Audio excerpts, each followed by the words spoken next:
আজকে আসলে আমরা বেশ গুরুত্বপূর্ণ কয়েকটা বিষয় নিয়ে আলোচনা করব ইনশাআল্লাহ। প্রথম যে বিষয়টা নিয়ে আমরা আলোচনা করব সেটা হলো, গতকালকে আমরা বলেছিলাম যে আকীদা কাকে বলে। তো আজকে আমরা বলবো যে আকীদা যে শাস্ত্রটা, এই শাস্ত্রটাকে বোঝানোর জন্য আরও কিছু নাম ব্যবহার হয়। সে নামগুলো কি কি এবং সেই নামগুলোর বৈশিষ্ট্য কি, আজকে এই বিষয়টা নিয়ে আমরা শুরুতে আলোচনা করব। যেমন আকীদা শাস্ত্রের একটা নাম হলো ইলমুল আকীদা বা ইলমুল আকায়েদ, যেটা আমরা গতকালকে বলেছি যে আসলে যেহেতু এই শাস্ত্রের সাথে সম্পর্ক হলো বিশ্বাসের, আর আকীদা যেহেতু বলা হয় বিশ্বাসকে, তো এই জন্য আসলে এই শাস্ত্রকে ইলমুল আকীদা বা ইলমুল আকায়েদও বলা হয়। এবং বিভিন্ন ইমামরা ওনারা এই নামে আকীদার বিভিন্ন কিতাবও লিখেছেন। যেমন আমরা যদি দেখি যে ইমাম গাজালি রহমতুল্লাহ আলাইহির একটা প্রসিদ্ধ কিতাব আছে কওয়াইদুল আকায়েদ, তারপরে ইমাম বাইহাকি রহমতুল্লাহ আলাইহির একটা কিতাব আছে আল ইতিকাদ ওয়াল হিদায়া, তারপরে আমাদের প্রসিদ্ধ একটা কিতাব শারহুল আকাইদিন নাসাফিয়া, এরপরে আপনার আবুল বারাকাত আন-নাসাফি রহমতুল্লাহ আলাইহির একটা কিতাব আছে আল ইতিমাদ ফিল ইতিকাদ, খুব মুফিদ একটা কিতাব। এরপর দ্বিতীয় যেটা, সেটা হলো আকীদা শাস্ত্রের একটা নাম হলো ইলমু উসুলুদ্দিন। তো দিন মানে হলো ধর্ম, বিশ্বাস অথবা আমাদের যত আমল আছে এই সবগুলো এখানে অন্তর্ভুক্ত। তো দিনকে দুই ভাগে ভাগ করা হয়, একটা হচ্ছে উসুলুদ্দিন আর একটা হচ্ছে ফুরুউদ্দিন। তো উসুলুদ্দিন দ্বারা বোঝানো হয় আকীদা বিশ্বাসকে, কারণ হলো দিনের মূল হলো উসুল বিশ্বাস।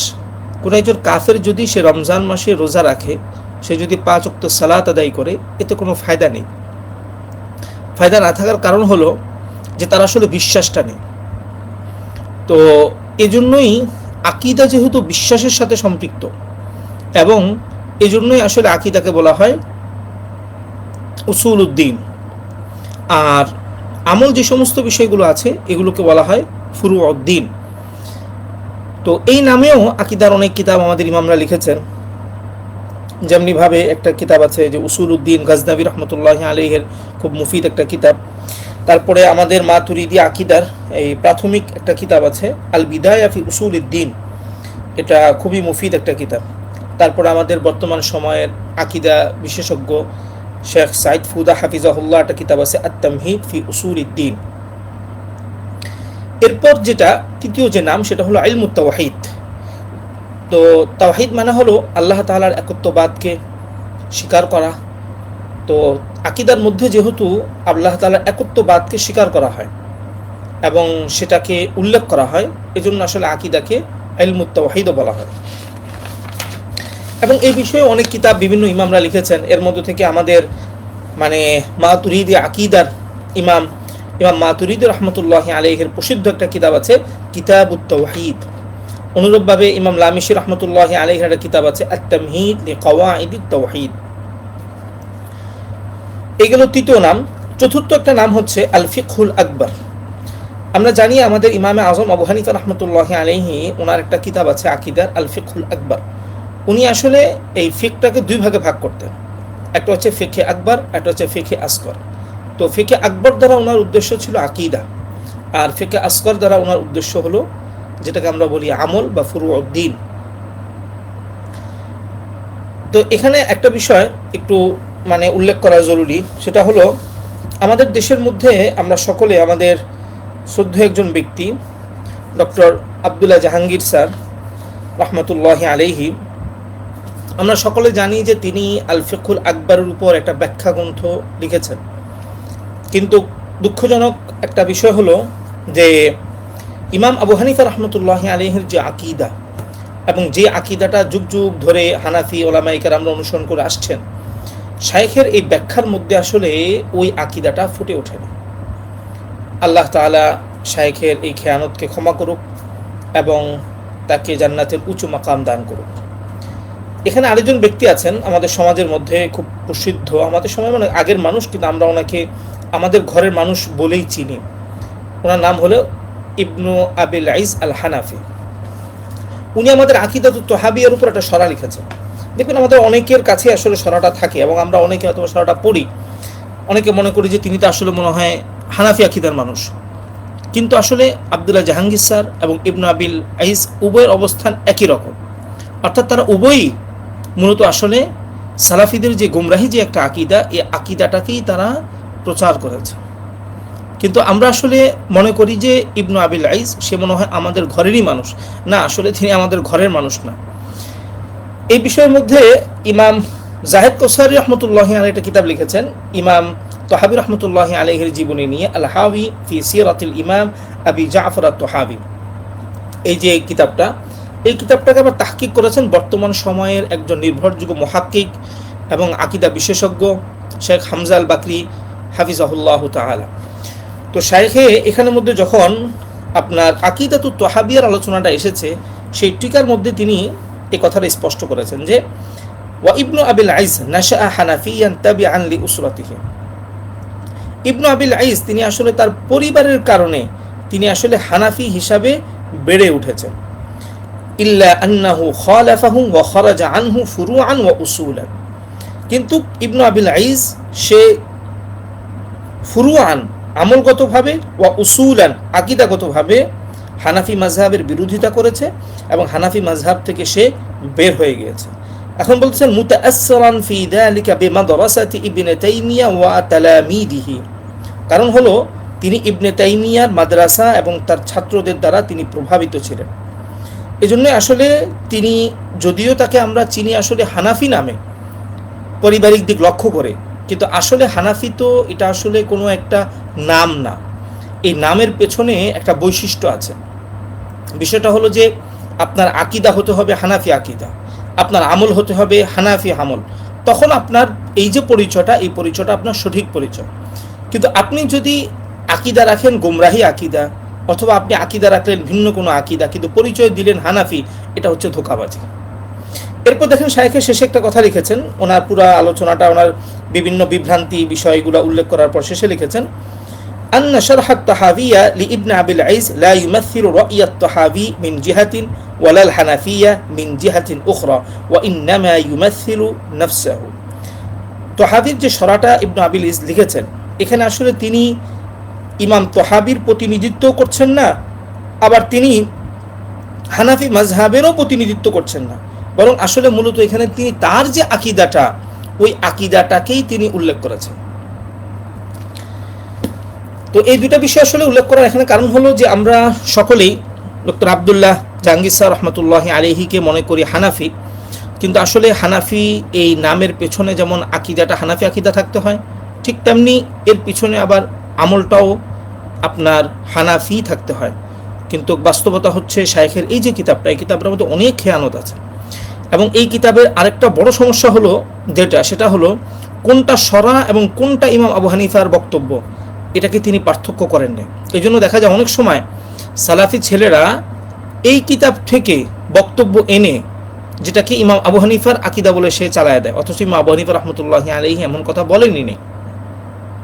এমন অনেক খেয়ানত আছে, ইনশাআল্লাহ আরেক সময় বলবো। তো আমরা যদি এখন আল ফিকহুল আকবরটা আসলে পড়তে চাই, তাহলে আমরা আসলে কোনটা পড়বো? এই ক্ষেত্রের মধ্যে আমার মনে হয় বর্তমান সময়ের মধ্যে আমাদের হানাফি আকিদার নির্ভরযোগ্য একজন ইমাম হচ্ছেন শেখ নিজাল বিন ইব্রাহিম হাফিজাহুল্লাহ তাআলা। শাইখের একটা শরা আছে আল বাদরুল আনোয়ার, আমরা মনে হয় আল বাদরুল আনোয়ারটা পড়তে পারি। আমরা যদি আল বাদরুল আনোয়ার শরাটা খুব ভালোভাবে পড়ি, তাহলে মনে হয় এটার উপর যে সমস্ত কাজগুলো হয়েছে আমরা খুব সহজেই ধরতে পারবো যে আসলে এই জায়গার মধ্যে কোথায় কোথায় সমস্যা হয়েছে। দ্বিতীয়ত যে বিষয়টা বারবার বললাম যে ইবনু আবিল আইস তিনি আসলে মোটেও মানে হানাফি শুধু পারিবারিক দিক লক্ষ্য করে, কিন্তু হানাফি বলতে যে জিনিসটা বোঝায় যে আকিদা হানাফি হওয়া, আমল হানাফি হওয়া, এটা মোটেও আপনার ইবনু আবিল আইসের মাঝে ছিল না। এবং আমাদের ডক্টর আব্দুল্লাহ জাহাঙ্গীর স্যার রহমতুল্লাহি আলাইহি আকিদাগতভাবে মোটেও তিনি হানাফি ছিলেন না, বরং তিনি আসলে মূলত বর্তমান সালাফিদের যে গুমরাহি আকিদা, এই গুমরাহি আকিদাটাকেই তিনি হানাফি আকিদা বলেন, আর যেই নামেই বলেন না কেন এই নামে তিনি সেটাকে পেশ করেছেন। আল্লাহ তাআলা শাইখের এই খেয়ানতকে এবং এই ভুলকে আল্লাহ তাআলা ক্ষমা করুন, আমিন। এরপর আকিদা শাস্ত্রের আরেকটা নাম হলো আল ঈমান। এটা এই নামটা আসলে কোরআন সুন্নাহর মধ্যে পাওয়া যায় এবং এটা বিশ্বাসের সাথে সম্পৃক্ত বিষয়, এবং এই নামে অনেক কিতাবও লিখেছেন। যেমন আমরা বুখারীর মধ্যে দেখি কিতাবুল ঈমান আছে, তারপরে আল জামি আলি শুআবিল ঈমান ইমাম বাইহাকি রহমতুল্লাহি আলাইহি কিতাব আছে, তারপর শেখ মাজাল মাক্কি সাহেব একটা কিতাব আছে আল বায়ান ফি আরকানিল ঈমান। এরপর একটা নাম হলো ইলমুল কালাম। এটা আসলে খুব গুরুত্বপূর্ণ একটা বিষয়।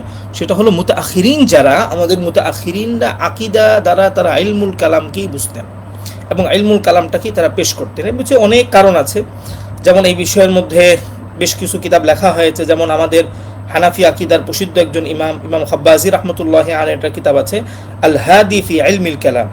ইমাম গাজালি রাহমাতুল্লাহি আলাইহি লিখেছেন ইলজামুল আওয়াম আন ইলমিল কালাম। তারপরে আবার ইমাম নাসাফি রাহমাতুল্লাহি আলাইহি লিখেছেন বাহরুল কালাম। তো এইভাবে আসলে কালাম বলে অনেকেই কিতাব লিখেছেন এবং আলহামদুলিল্লাহ এনারা আসলে কেউ ভ্রান্ত যে আকীদা, ওই আকীদার অনুসারী বিষয়টা আসলে এমন ছিল না। তো এখানে আসলে বিষয়টা হলো কি, একটা হচ্ছে আকীদা, বিশ্বাস, অর্থাৎ আমি এই এই বিশ্বাসগুলো রাখবো। আরেকটা হচ্ছে ওই বিশ্বাসের উপর যে আপত্তিগুলো আসে সেই আপত্তিগুলোকে জবাব দেওয়া। তো ইলমুল কালাম আসলে শুধু আকীদাকে বোঝায় না। ইলমুল কালামের মধ্যে একটা অতিরিক্ত মানা থাকে, সেটা হলো সন্দেহ সংশয়কে দূর করা এবং ঈমান যেটা আছে এই ঈমানকে মজবুত করা। তো এখানে যদি আমরা বিভিন্ন নাম উল্লেখ করেছি যে উসুলউদ্দিন, আকীদা, ইলমুল কালাম, তো এগুলো আসলে বিভিন্ন হলেও আসলে মূল বিষয় একটাই, সেটা হলো বিশ্বাস। এখন একটা বিষয়, সেটা হলো জাদিদ ইলমে কালাম আর হচ্ছে কাদিম ইলমে কালাম। তো সংক্ষেপে যদি আমরা বিষয়টা বুঝি তাহলে হলো যে কাদিম ইলমে কালাম মানে হলো যেখানের মধ্যে আসলে শুধু সীমাবদ্ধ থাকতো আকীদা কেন্দ্রিক, অর্থাৎ সেখানে আকীদাগুলো উল্লেখ করা হবে, তার সাথে সাথে ওই আকীদার উপর যদি কোনো আপত্তি থাকে সেটা উল্লেখ করা হবে এবং তার জবাবও দেওয়া হবে। যদি আমরা সহজে বলি তাহলে এটাই হলো আপনার কাদিম ইলমে কালাম। কিন্তু জাদিদ ইলমে কালাম যেটা, এটা একটু বিস্তৃত। এটা বিস্তৃত মানে হলো এটা শুধু বিশ্বাসের সাথে সম্পৃক্ত না। এটা ধরেন কোনো একজন অমুসলিম, সে ইসলামের কোনো একটা বিধানের উপর সে আপত্তি করেছে, এখন সে আপত্তির জবাব দেওয়া, এটাকেও বলা হবে ইলমুল কালাম। তো সংক্ষেপে যদি বলি যে পূর্ববর্তী যে ইলমুল কালাম বা কাদিম ইলমে কালাম যেটা, সেটা আসলে ছিল শুধু বিশ্বাস কেন্দ্রিক। আর জাদিদ যেটা, এই জাদিদটা হলো পুরো দিন কেন্দ্রিক, অর্থাৎ দিনের উপর যখনই কোনো আপত্তি আসবে সে আপত্তির জবাব দেওয়াটা ইলমুল কালামের জন্য জরুরি হয়ে যায়। এরপর হলো ইলমুল কালামকে শুধু দুই ভাগে ভাগ করা হয়, একটা হচ্ছে প্রশংসনীয়, একটা হচ্ছে নিন্দনীয়। কারণ হলো ইলমুল কালাম একটা শব্দ যেটা আসলে মুসলমানরাও ব্যবহার করেছেন, তার সাথে সাথে মানে ভিন্ন মতাদর্শের মানুষরাও ব্যবহার করেছেন। যেমন ফালসাফারা যেভাবে তারা দর্শন বা তারা যেভাবে বিশ্বকে নিয়ে চিন্তা করতো, ওইটার অনেকটা প্রভাব কিন্তু ছিল আকলের উপর, এবং ওইটাকে অনেক সময় ইলমুল কালাম বলা হতো। মুতাজিলারা যেভাবে আকীদা চর্চা করেছে তাদেরটাও কিন্তু আপনার ইলমুল কালাম বলা হয়। অনুরূপভাবে আশআরী, মাতুরিদি তারা যেভাবে আকীদা চর্চা করেছেন এটাকেও কিন্তু আসলে ইলমুল কালাম বলা হয়। কিন্তু আসলে এগুলোর মাঝে বিশাল ব্যবধান আছে, কিন্তু শব্দ কিন্তু একটাই, সেটা হলো ইলমুল কালাম। তো ইলমুল কালাম প্রশংসনীয় কোনটা, অর্থাৎ যে ইলমুল কালামের মাঝে আপনার কোরআন সুন্নাহ থাকবে মূল। কোনো মাসালা যদি এমন হয় যে মাসালাটা আমার আকল ধরছে না, আমি সেটা মানছি না, আমার আকল সেটা ধরছে না, আমার কাছে মনে হচ্ছে এটা নাও হতে পারে, সেখানে আমি আমার আকলকে ছেড়ে দিয়ে আমি কোরআন সুন্নাহকে প্রাধান্য দেব। যেমন গতকালকের সবকের মধ্যে আমরা বলেছি যে আল্লাহ তাআলা যে সূরাত থেকে চিরপবিত্র, আবার এমন সত্তাকে হাসরের দিন বা কিয়ামতে বা জান্নাতে দেখা যাবে, এই কথাটা কিন্তু আসলে দুনিয়ার আকল অনুযায়ী সম্ভব না। কিন্তু তারপর আমরা কেন বলছি, আমরা এজন্য বলছি যে আল্লাহ তাআলা নস দিয়েছেন, যেহেতু নস আছে সুতরাং আমরা আকলকে ছেড়ে দিয়েছি। কিন্তু আপনি দার্শনিক যারা আছেন তাদের ইলমুল কালাম, তারপরে মুতাজিলা যারা, তাদের ইলমুল কালাম কিন্তু আসলে এক না, তাদের ইলমুল কালামের কাছে কিন্তু ভিন্নতা আছে। কারণ মুতাজিলা যারা, তারা আসলে মূলত আকলকেই বড় একটা প্রাধান্য দেয়। তো এই জন্য দেখবেন বিভিন্ন ইমামরা ইলমুল কালামের কিন্তু নিন্দা করে অনেক বক্তব্য তারা দিয়েছেন, কিন্তু মানে বাস্তব কথা হলো ওই সমস্ত বক্তব্যগুলো কিন্তু আসলে মূলত আমাদের যে ইলমুল কালাম, এই ইলমুল কালামের জন্য না। এগুলো হলো দার্শনিকদের যে ইলমুল কালাম, মুতাজিলাদের যে ইলমে কালামের চর্চা, ওইটাকে তারা নিন্দা করেছে। কিন্তু আমাদের দুঃখের সাথে বলতে হয় যে আমাদের সালাফি ভাই যারা, তারা আসলে ওই বক্তব্যগুলোকে তারা আসলে এখানে নিয়ে চলে আসে। আল্লাহ তাআলা আমার এই ভাইগুলোকে সহি বুঝ দান করুক। এই যে কিছুদিন আগে আপনারা দেখেছেন শামাইল নদভী সাহেব, তিনি কিভাবে মানে এক নাস্তিককে পুরো পরাজিত করেছেন, এবং উনি নিজেও বলেছেন এটা ইলমুল কালামের উপর ভিত্তি করে করেছেন। এখন দেখেন এটার মাধ্যমে কি তিনি ইসলামের প্রচার করলেন, না ইসলামকে তিনি কলুষিত করলেন? কিছুদিন আগেও আমরা দেখেছি, বা কয়েক বছর আগে এরকম ডক্টর জাকির নায়েক সাহেব তিনি যেই মুনাজারাগুলো করতেন, এই পুরোটাই ছিল যুক্তি নির্ভর। এটাকেই তো বলা হয় ইলমুল কালাম। তো শামাইল নদভী সাহেব অথবা জাকির নায়েক, এনারা আসলে যেইভাবে ইসলামিক আকীদাগুলোকে তুলে ধরেছেন, এটাই আসলে মূলত ইলমুল কালাম। এবং এটা প্রশংসনীয় ইলমুল কালাম, এটা কখনো নিন্দনীয় ইলমুল কালাম না। কিন্তু নিন্দনীয় ইলমুল কালাম কোনটা? দর্শন শাস্ত্রের যেটা, মুতাজিলাদের যেটা, এটা হলো আসলে আপনার নিন্দনীয় ইলমুল কালাম। এবং ওই ইলমুল কালামকে নিন্দা করে বিভিন্ন ইমামরা বক্তব্য দিয়েছেন। আফসোসের বিষয় হলো ওই বিষয়গুলাকে আমার সালাফি ভাইরা, ওই ইমামদের বক্তব্যগুলাকে আমার সালাফি ভাইরা কি করে, মানে সহি যে ইলমুল কালাম ওইটার মধ্যে তারা লাগায় দেন। আল্লাহ তাআলা আমার সালাফি ভাইদেরকে হেদায়েত দান করুক, সহি বুঝ দান করুক, আমিন।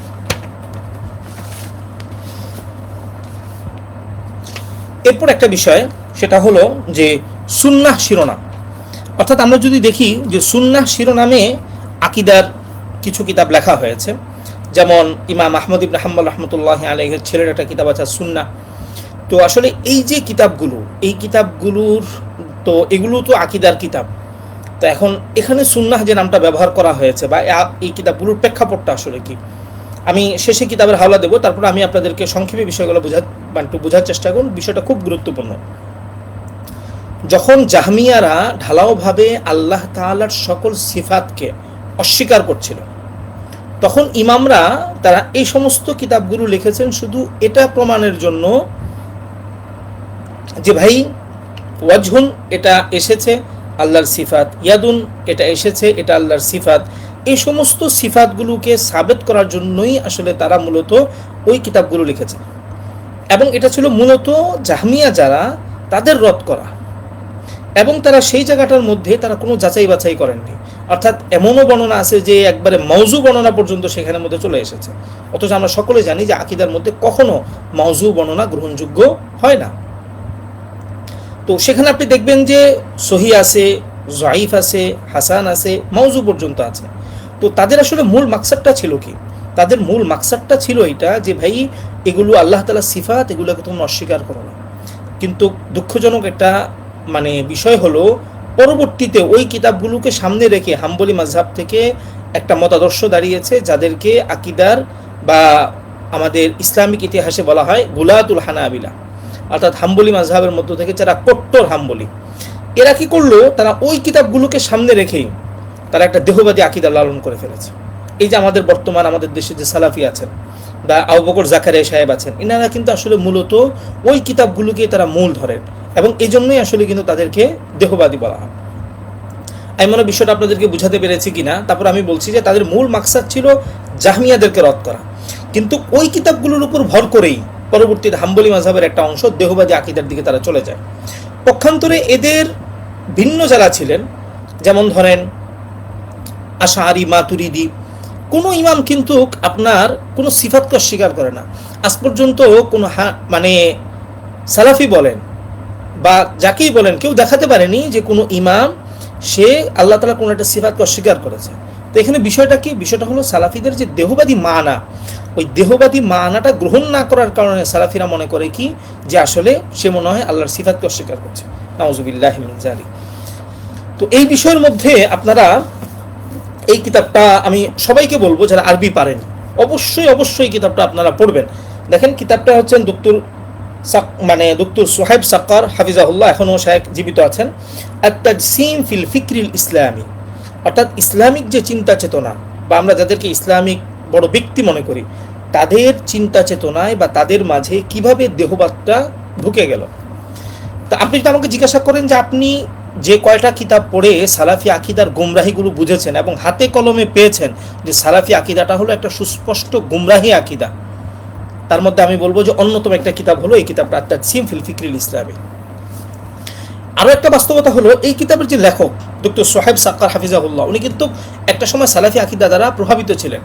পরবর্তীতে তিনি ওই আকীদার গুমরাহিটা বুঝতে পেরেছেন, গুমরাহিটা বুঝতে পেরে বের হয়ে এসে তিনি পরবর্তীতে এই কিতাবটা উনি কি করেছেন, লিখেছেন। এই জন্য আমার মনে হয় ইআতেদালের সাথে, অর্থাৎ যদি মানে কোনো সালাফি ভাইয়ের মধ্যে ইআতেদাল থাকে, সে যদি সত্য গ্রহণের মানসিকতা রাখে, সে যদি ওই মানসিকতা রেখে যদি এই কিতাবটা পড়ে, আমি আল্লাহর উপর ভরসা করে বলতে পারি সে এই সালাফি আকীদাটা ছেড়ে দেবে।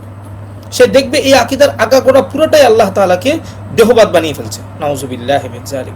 তো আমি আমার মানে সম্মানিত শ্রোতা যারা আছেন তাদেরকে বলবো, এবং যারা আরবি পারেন অবশ্যই অবশ্যই এই কিতাবটা আপনারা মানে সংগ্রহ করবেন, সংগ্রহ করে অবশ্যই অবশ্যই কিতাবটা পড়বেন।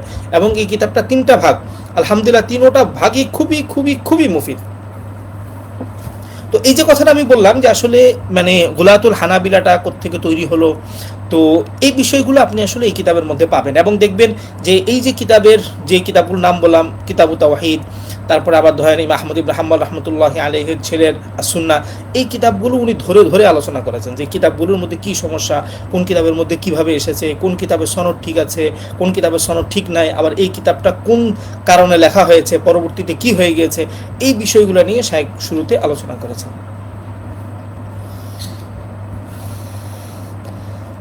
তো এখন যেটা সেটা হলো সুন্নাহ শিরোনামে যদিও কিছু কিতাব পূর্ববর্তীতে লেখা হয়েছে, কিন্তু আসলে বর্তমানে সুন্নাহ শিরোনামে কিতাব না লেখাটাই ভালো।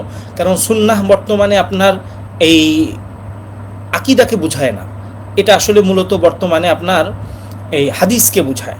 তো যেহেতু সুস্পষ্টভাবে আমাদের সমাজের মধ্যে এই শব্দটা হাদিসকে বুঝায়, সেক্ষেত্রে আপনি যদি একটা কিতাব এই বিষয়ের মধ্যে লিখেন, তাহলে সেটা দেখা যাবে যে আসলে সেটা পাঠক অস্পষ্ট হয়ে যাবে যে এটা কি আকিদার কিতাব না এটা হাদিসের কিতাব। তো এই জন্য আসলে এখন আমাদের আকিদার কিতাবগুলো যেই নামে মানুষ বুঝে সেই নামের মধ্যে আসলে লেখা দরকার এবং উচিত। বাকি হ্যাঁ, তারা লিখেছিলেন মূলত আসলে তারা জাহমিয়াদের রদ করতে গিয়ে তারা লিখেছেন, কিন্তু আসলে ওইগুলো থেকেই হাম্বলি মাযহাবের মধ্য থেকে একটা কট্টর মানে দল তৈরি হয়েছে। সেই কট্টর দলের অনুসারী হলো বর্তমান সালাফিরা, অথবা আমরা বলতে পারি আবু বকর জাকারিয়া সাহেব সহ যারা আছে আহলে হাদিস নামে আমাদের দেশে পরিচিত, এরা সবাই হাম্বলি মাযহাবের সেই কট্টর মানে মতাদর্শের অনুসারী।